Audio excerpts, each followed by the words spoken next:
விஜய் என்னதான் ராகு விஷயத்தில் ரொம்பவே டென்ஷனோடு இருந்தாலும் அவங்க காவேரியை பற்றியும் நிறையவே யோசிச்சுக்கிட்டு இருக்காங்க. ஏன்னா காவேரி இந்த மாதிரி கடலுக்கு போனால் நல்லா இருக்கும்னு சொன்ன ஒரு வார்த்தைக்காக அவங்கள மறுபடியுமே சர்ப்ரைஸ் பண்ணுற விதமாக அவங்கள கடலுக்கே கூட்டிகிட்டு வந்தது மட்டும் இல்லாமல் அங்கே ஒரு நைட்டு ஃபுல்லாக ஸ்டேவும் பண்ண வைக்கிறாங்க. அடுத்த நாளும் காலையில் வரைக்கும் இங்கேயே நம்ம இந்த கடலை ரசிச்சுட்டு அதுக்கப்புறமா நம்ம வீட்டுக்கு போகலான்னு அங்கேயே ஒரு சூப்பரான ரெசார்ட்டையுமே புக் பண்ணிடுறாங்க. அப்போது இது எல்லாத்தையுமே பார்த்துட்டு காவேரி செம்ம ஹாப்பியோட விஜய்கிட்ட தன்னோட காதலை வெளிப்படுத்திக்கிட்டு இருக்காங்க. அதே நேரத்தில் விஜயும் இருக்கிற எல்லா டென்ஷனையுமே மறந்துட்டு காவேரிக்கு என்ன நல்லா வேணுன்றத வழக்கம் போல் பார்த்து பார்த்து செஞ்சுக்கிட்டு இருக்காங்க. ஏன் காவேரிக்கு டெலிவரி ஆனதுக்கப்புறமா கூட நம்ம அவளுக்கான வேலைகள் எல்லாத்தையுமே செய்யணும்னு அவங்க அந்த வேலைகளை கற்றுக்கிட்டது மட்டும் இல்லாமல் இப்போது காவேரி கடலில் விளாண்டு ரொம்பவே டயர்டாக இருப்பான்னு புரிஞ்சுக்கிட்டு ஒரு சின்ன செம்பருத்தி செடியை பார்த்ததுக்கப்புறமா அந்த பூ மூலியமாகவே ஒரு டீ எல்லாம் போட்டு கொடுத்து காவேரியை சும்மா அசத்துன்னு அசத்திக்கிட்டு இருக்காங்க. அப்போது இது எல்லாத்தையுமே பார்த்துட்டு காவேரியும் ரொம்பவே ஹாப்பியோடு இருக்கிறது மட்டும் இல்லாமல் விஜய்கிட்ட நம்ம பாப்பா வெளியே வந்ததுக்கப்புறமா கண்டிப்பாக உங்களை பற்றி ரொம்ப உயர்வாக தான் நினைக்க போகுதுன்னு சொல்ல, ஆனால் விஜயும் இப்போவே நான் பாப்பா வெளியே வந்ததுக்கப்புறமா அவளுக்கு என்னெல்லாம் செய்யணும்னு யோசிச்சுக்கிட்டு இருக்கேன் தெரியுமா. அப்புறம் இந்த வேர்ல்டுலேயே பெஸ்ட்டான எல்லா எக்ஸ்பீரியன்ஸையும் நம்ம குழந்தைக்கு கொடுக்கணும். இப்போ வரைக்கும் நம்ம பெட்டில் தானே படுத்துக்கிட்டு இருக்கோம். ஆனால் நம்ம 2 பேரும் தான் படுத்துக்கிட்டு இருக்கோம். பாப்பா வந்ததுக்கப்புறமா 3 பேர் ஆகிடுவோம். அப்புறம்தான் அந்த பெட்டு கரெக்டாக இருக்குமான்னு நான் யோசிச்சுக்கிட்டு இருக்கேன். நீ என்ன நினைக்கிற? பேசாமல் பெட்டை மாற்றிடலாமான்னு கேட்க, ஆனால் காவேரியும் சிரிச்சுக்கிட்டே, ஏங்க பாப்பா பிறந்ததுக்கப்புறமா தொட்டிலில் தானே தொங்க போகுது, நீங்கள் என்ன இப்படி பேசிக்கிட்டு இருக்கீங்க? விஜய் உடனே, அட தொட்டிலில் சேஃபாக இருக்குமா?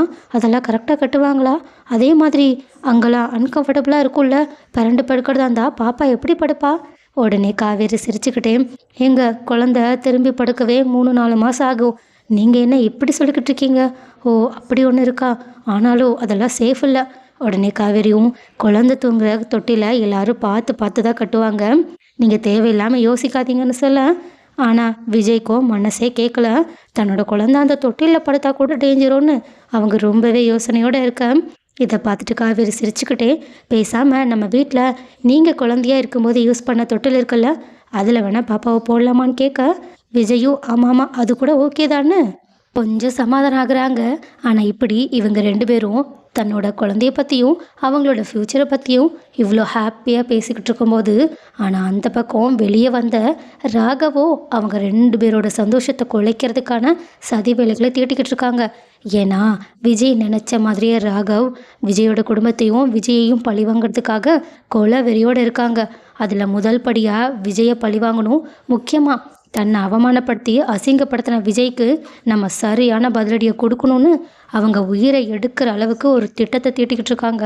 அதுக்காக அவங்க அடியாட்கள் மூலயமா இவங்க சம்மந்தப்படாத ஒரு ஆளையுமே ரெடி பண்ணி அவங்க மூலயமா விஜயை கொல்றதுக்கான திட்டத்தையும் சிறப்பாக செஞ்சு முடிச்சிடுற அந்த ஆளுமே அடுத்த நாள் காலையில் விஜயும் காவேரியும் அவங்களோட வீட்டுக்கு ரிட்டர்ன் போயிட்டு இருக்கும்போது ஒரு லாரியில் போயிட்டு அவங்கள மோதுற மாதிரி ஒரு நேச்சுரலான ஆக்சிடென்ட் மாதிரி தெரியறதுக்கான ஏற்பாடு எல்லாத்தையும் செஞ்சுட்டு லாரியில் செம்ம வேகமாக விஜயோட காரை நோக்கி போய்கிட்டு இருக்காங்க. ஸோ காய்ஸ், இப்போது இந்த ஆபத்துலேருந்து விஜயும் காவேரியும் எப்படி தான் தப்பிக்க போகிறாங்க? அது மட்டும் இல்லாமல் அவங்க தப்பிச்சதுக்கப்புறமா கண்டிப்பாக ராகவ விஜயும் சரி காவேரியும் சரி சும்மா விட போகிறதே கிடையாது. ஆனாலும் இந்த ஆக்சிடென்ட் மூலயமா கண்டிப்பாக 2 பேருக்கும் நிறையவே பாதிப்பு ஏற்பட வாய்ப்புகள் இருக்குது. எல்லாத்துக்கும் மேலே காவேரி வேற இப்போது முழு மாதம் ப்ரெக்னெண்ட்டாக இருக்காங்க. ஸோ இது மூலயமா கங்காவுக்கு ஏற்பட்ட மாதிரியான நிலைமைகள் காவேரிக்கு ஏற்படவோ வாய்ப்புகள் இருக்கா என்ன? அப்படி இல்லைன்னா கரெக்டாக விஜய் துரிதமாக செயல்பட்டு இந்த ஆக்சிடெண்ட்டை தடுத்து நிறுத்தி காவேரியையும் தன்னோட குழந்தையையும் ஏன் அவங்களோட உயிரையுமே ராகவோட சதிவலையிலேருந்து மீட்டெடுப்பாங்களா? அடுத்து என்ன நடக்க வாய்ப்பு இருக்குது? விஜயும் காவேரியும் இதுலேருந்து தப்பிக்க போகிறாங்களா இல்லையா? அப்படி இல்லைனா வேறு ஏதாவது ட்விஸ்ட் நமக்கு காத்திருக்கான்னு நீங்கள் நினைக்கிறீங்கன்னா கமெண்ட்டில் சொல்லுங்கள்.